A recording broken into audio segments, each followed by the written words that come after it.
त्योहार भी मना सकते हैं और अपनी हेल्थ को भी सुधार सकते हैं। कैमरा पर्सन मनोज के साथ विष्णु शर्मा, इंडिया न्यूज, जयपुर।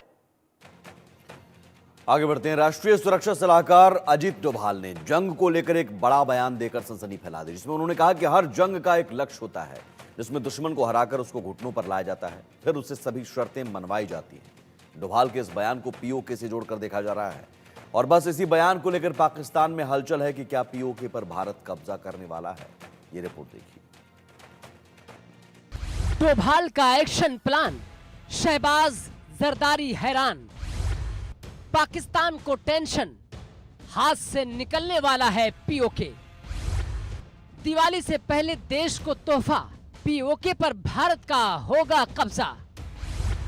डोभाल ने मचाया तहलका, देशवासियों को पीओके का तोहफा। चीते की चाल, बाज सी नजर, जासूसी दुनिया के एक ऐसा रहस्य जिससे पाकिस्तान और चीन भी कांपता है। और वो कोई और नहीं बल्कि जेम्स बॉन्ड के नाम से मशहूर अजीत डोभाल ने एक बार फिर इशारों में पाकिस्तान से पीओके छीनने की बात कह डाली, जिसे लेकर पाकिस्तान में टेंशन बढ़ गई है। शहबाज शरीफ, आसिफ अली जरदारी बौखलाए हुए हैं, मरियम नवाज और बिलावल घबराए हुए हैं, तो इमरान जेल से ही सारा तमाशा देख रहे हैं। इमरान इस इंतजार में है कि कब पाकिस्तान में उथल पुथल मचेगी और जेल से आने का मौका मिलेगा। तो अब आपको पूरी कहानी बताते हैं कि आखिरी माजरा क्या है। दरअसल अजीत डोभाल ने एक कार्यक्रम के दौरान बयान दिया कि जिसका कनेक्शन पीओके से जोड़कर देखा जा रहा है। डोभाल ने कार्यक्रम में युद्ध और शांति की बात की, तो ऐसे में सवाल उठ रहा है कि क्या इस बयान के पीछे पीओके तो नहीं है?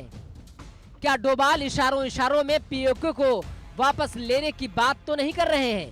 दरअसल अजीत डोभाल ने कहा कि हम दुश्मन देश की इच्छा शक्ति को तोड़कर अपना लक्ष्य हासिल करते हैं।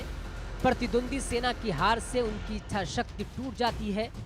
इसलिए ये महत्वपूर्ण है, जब आप अपने दुश्मन को जंग के मैदान में हरा देते हैं, तब वो देश आपके साथ आपकी शर्तों पर शांति स्थापित करने के लिए तैयार हो जाता है। चाहे यूक्रेन रूस हो या सेकेंड वर्ल्ड वार हो या कोई और युद्ध हो। डोभाल के इस बयान से पाकिस्तान हुक्मरान अलग अलग मतलब निकाल रहे हैं। डोभाल ने अपने बयान में रूस यूक्रेन का जिक्र भले ही किया हो, लेकिन लगता है इशारा पीओके की तरफ भी था। डोभाल ने अपने बयान में कई जरूरी बातें कही हैं, लेकिन उनमें से 4 बातें बेहद महत्वपूर्ण हैं। नंबर 1, जंग यूं ही नहीं लड़ी जाती, टारगेट हासिल करने के लिए जंग होती है। नंबर 2, टारगेट तब हासिल होता है जब दुश्मन को जंग में शिकस्त मिलती है। नंबर 3, जंग में मात खाने के बाद दुश्मन शांति के लिए तैयार हो जाया करता है। यह फार्मूला हर जंग में फिट है, रूस यूक्रेन जंग हो या कोई और दूसरी जंग। तो क्या डोभाल ने रूस यूक्रेन जंग की मिसाल की आड़ में पाकिस्तान को आगाह कर रहे हैं? और क्या डोभाल ने पीओके की तरफ ध्यान खींचा है?